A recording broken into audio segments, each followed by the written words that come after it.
Was I guess it was about 10 years ago, and I got sick. I was living in Southern California, and I was diagnosed with liver disease, and I was somewhere between the third and fourth stage of liver disease, and so they told me that I was going to need a transplant like immediately. I haven't had one yet. God's been sustaining my life throughout that whole time, and I've been getting better and better. And then it was in September, through some routine tests, that I found out that I had a tumor on my liver. And then that changed everything dramatically. I've gone through the surgery in November, and the tumor's gone now, but they don't consider that a cure.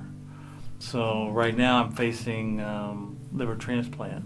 They told us 10 years ago that most of the patients with this disease do die of liver cancer before they ever transplant. And by God's grace, David was diagnosed early, where there were options for him. But having to set your teenagers down in a time in their life where life's difficult anyway, and tell them that life's going to get more difficult, I'm wondering what their response to that is going to be. That was challenging for me. But to hear my 14-year-old Emily say to me, when I asked her how she was doing, she's like, "Mom, you know what?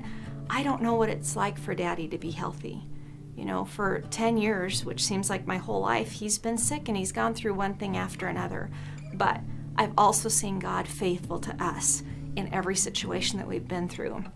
And I can trust that he's going to be faithful to us again."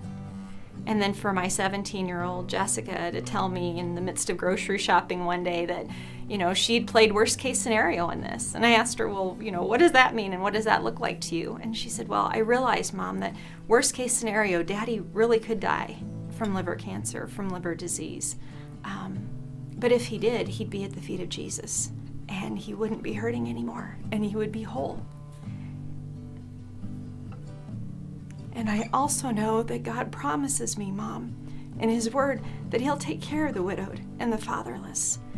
So in the very worst case, God still loves us and God will still be faithful to us. When you know that your children know that God's still faithful to them, to me, that's victory. The word victory, tells us that there's going to be a battle, but we can have victory through that if we keep our eyes focused on Christ. And so I've been able to do that over this last 6 months. I keep my eyes not focused on myself.